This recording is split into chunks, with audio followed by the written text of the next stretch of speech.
وَلَقَدْ يَسَّرْنَا الْقُرْآنَ لِلذِّكْرِ فَهَلْ مِن مُّدَّكِرٍ۔ ہم نے اس قرآن کو نصیحت کے لیے آسان ذریعہ بنا دیا ہے، پھر کیا ہے کوئی نصیحت قبول کرنے والا؟ ان الحمد للہ رب العالمین، والصلاة والسلام علی سید الانبیاء والمرسلین وعلی آلہ وصحبہ واہل بیتہ اجمعین، اما بعد، فاعوذ باللہ من الشیطان الرجیم، بسم اللہ الرحمن الرحیم۔ الحمد للہ رب العالمین، الرحمن الرحیم، مالک یوم الدین، ایاک نعبد و ایاک نستعین، اہدنا الصراط المستقیم، صراط الذین انعمت علیہم غیر المغضوب علیہم ولا الضالین، آمین۔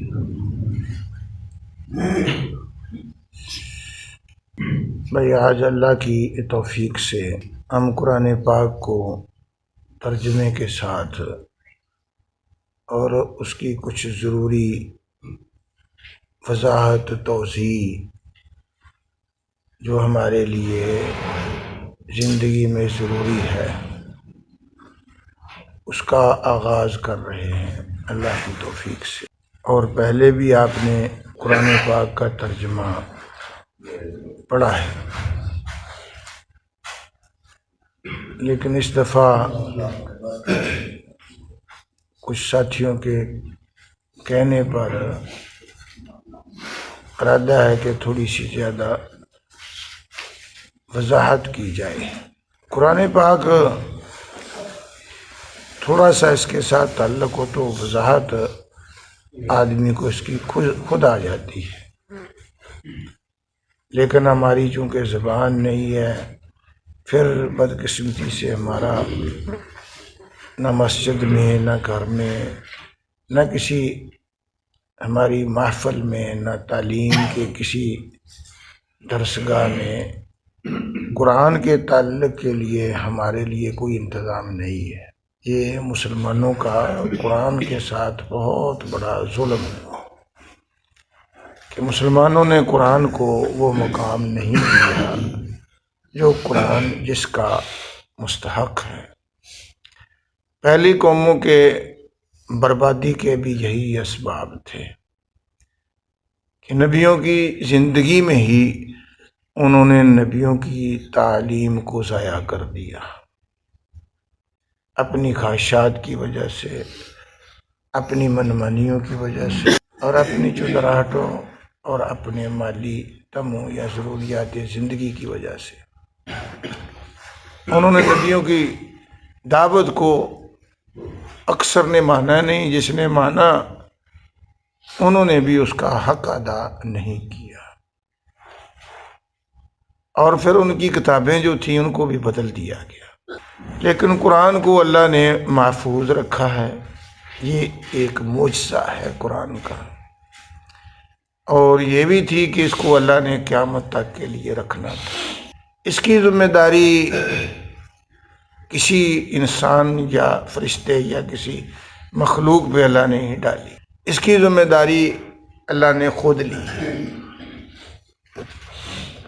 کہ نازل بھی ہم نے کیا ہے، اور اِنَّ لَهُ لَحَافِظُونَ، اور اس کی حفاظت بھی اللہ کہتے ہیں کہ میرے ذمہ ہے۔ اللہ نے اس کی حفاظت کی ذمہ داری بھی اٹھائی ہے۔ قرآن ہمارا محتاج نہیں ہے، نہ یہ کاغذوں کا محتاج ہے، نہ یہ افراد کا محتاج ہے۔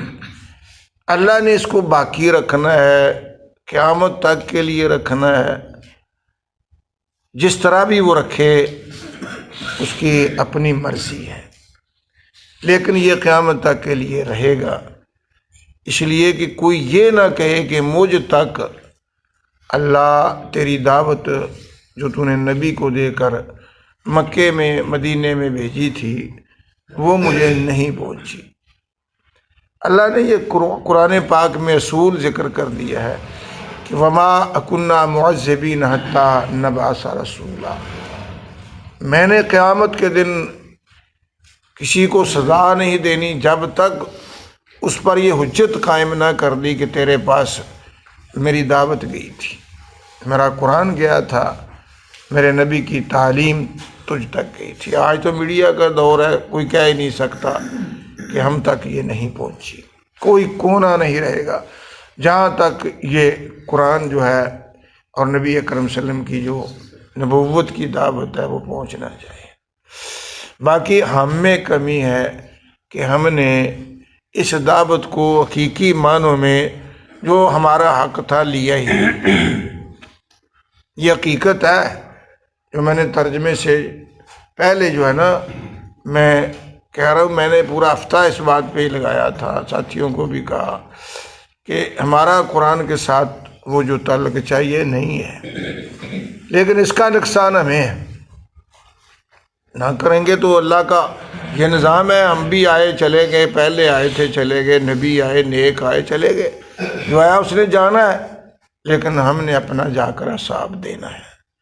اللہ نے قرآن قیامت کے دن یہ پوچھنا ہے کہ تیرے تک میرا قرآن آیا تھا کہ نہیں آیا تھا۔ یہ قرآن پاک کے اندر تم خود پڑھو گے انشاءاللہ، کئی مرتبہ اللہ تعالیٰ یہ پوچھیں گے تم کو کہ تمہارے پاس میرا قرآن نہیں آیا تھا، پوچھیں گے، تو اس وقت ہم نے کیا جواب دینا اگر ہمارا قرآن سے تعلق نہ؟ ہم مسلمان ہیں، کس آج ہمارے لیے کون سی دلیل ہے مسلمان کی؟ بھائی یہی دلیل ہے کہ ہمارا اسلام کس شے کا نام ہے۔ یہ جو ہم میڈیا پہ جنگیں لڑ رہے ہیں، اصل یہ چیز ہم ہٹے ہوئے ہیں اس سے قرآن کے ساتھ وابستہ ہو۔ اس وقت غیر مسلم بھی قرآن سنتا یا پڑھتا تھا، اس کی زندگی بدل جاتی تھی۔ آج مسلمان قرآن پڑھتا ہے اور قبروں پر پڑھتے ہیں، مردوں کے لیے پڑھتے ہیں، ہماری بڑی برکت کے لیے بڑا پڑھتے ہیں، ہماری سوچیں ہوتی ہیں کہ یہ اللہ کی سچی کتاب ہے، لیکن جس کے لیے آیا ہے اس کی ہماری سوچ بھی نہیں ہے۔ ہماری نسلیں اس سے محروم ہیں، ہم اس سے محروم ہیں۔ اللہ نے ہماری اصلاح کے لیے یہ نازل کیا، تم قرآن پڑھو گے ترجمہ تو بار بار یہ چیزیں آئیں گی، بار بار تمہیں جھنجھوڑے گا قرآن پاک کہ اپنی زندگی کو سنوارو، اپنے عقیدے کو سنوارو، اپنے اخلاق کو سنوارو، مسلمان بنو۔ ادخلوا فی السلم کافہ، مسلمانوں اسلام کے اندر پورے داخل ہو جاؤ۔ تو اسلام کی معلومات تمہیں کہاں سے ملیں گی؟ ذریعہ دو چیزیں ہیں، ایک اللہ کا قرآن ہے، دوسرا نبی اکرم صلی اللہ علیہ وسلم کا فرمان ہے، اور دونوں چیزوں کی حیثیت ایک ہے۔ جیسے اللہ نے خود قرآن میں کہا ہے سورہ قیامہ میں، اِنَّا عَلَيْنَا جَمْعَهُ وَقُرْآنَهُ فَإِذَا قَرَأْنَاهُ فَاتَّبِعْ قُرْآنَهُ ثُمَّ إِنَّ عَلَيْنَا بَيَانَهُ۔ یہ سورہ قیامہ ہے، خود نکال کے دیکھ لیں، ان آیتوں پہ غور کر لیں۔ اللہ کہتے ہیں کہ میرے ذمہ ہے اس قرآن پاک کو جمع بھی کرنا ہے اور اس کو جو ہے لوگوں تک پہنچانا بھی ہے، پھر اس کا بیان بھی میرے ذمہ ہے۔ اللہ نے یہ کہا۔ نبی اکرم، یہ اس وقت اللہ نے نازل کی، نبی اکرم جب جبریل قرآن لاتے تھے وہ دے کے جانے لگتے تھے تو آپ کو اس بات کی فکر ہوتی تھی کہ جبریل چلا گیا تو مجھے کون قرآن یاد کرائے گا؟ ایک مرتبہ سننے سے تو یاد نہیں ہوتا، تو آپ اپنی زبان کو بار بار ہلاتے تھے، جب جبریل پڑھتے تھے نا ساتھ ساتھ کوشش کرتے تھے۔ اللہ نے کہا لا تحرک بہ لسانک، میرے نبی آپ تکلف میں نہ پڑھے، آپ کو ضرورت نہیں ہے زبان ہلانے کی۔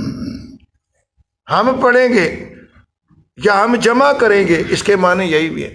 یہ قرآن کا معنی ہوتا ہے مجموعہ، یہ جمع کیا ہوا ہے، اللہ نے تمہیں جمع کیا ہوا دیا ہے۔ یہ نبی کے سینے میں جمع کیا تھا۔ اللہ نے کہا کہ جبریل پڑھ کے چلا جائے گا، آپ خاموشی سے سنتے رہیں، یہ معجزہ ہوگا جو آپ نے سنا ہے، ہم آپ کے سینے میں اس کو منقش کر دیں گے، آپ کو محنت کرنے کی ضرورت نہیں، یہ ہماری ذمہ ہے۔ علینا بیانا، اس کو پھر بیان بھی کرنا ہے، تیری زندگی ہے وہ بیان کے لیے، تیرا عمل ہے، تیرے فرامین ہیں جو تو زندگی گزارے گا وہ قرآن کا عمل ہوگا۔ حضرت عائشہ رضی اللہ تعالیٰ نے اس لیے فرمایا کرتے تھے قرآن دو ہے، ایک تو قرآن ورقوں میں ہے اور ایک قرآن نبی کی زندگی ہے۔ جو قرآن کہتا تھا وہ نبی کی زندگی تھی۔ آپ نے نازل ہوا ہے قرآن پاک، اب دیکھ لیں قرآن پاک میں ہے اقیم الصلاۃ، بار بار آئے گا، یہ نہیں پتا کہ رکعتیں کتنی ہے، پڑھنا کتنا ہے، اوقات کیا ہے اور نمازیں کتنی ہیں، یہ کہیں بھی نہیں قرآن پاک کے اندر۔ یہ سارا بیان کیا ہے؟ نبی اکرم کی زندگی ہے۔ آپ پھر بتائیں گے کہ نماز کی اقامت کس طرح ہے، وضو سے لے کر سلام تک یہ نماز موجود ہے، وہ نبی اکرم کی، وہ بخاری شریف میں موجود ہے، کلہم احادیث کی کتب جو ہے ان کے اندر موجود ہے۔ تو بات لمبی نہ ہو جائے، میں آپ کے ذہن کو بتانا چاہتا ہوں کہ یہ تمہاری ذمہ داری ہے۔ یہ ہم نے جو ہے نا بہت غلط رویہ قرآن کے ساتھ رکھا ہے کہ قرآن پڑھ لیتے ہیں، قرآن حفظ بھی کر لیتے ہیں، لیکن پتہ نہیں کہ قرآن کے اندر کیا ہے۔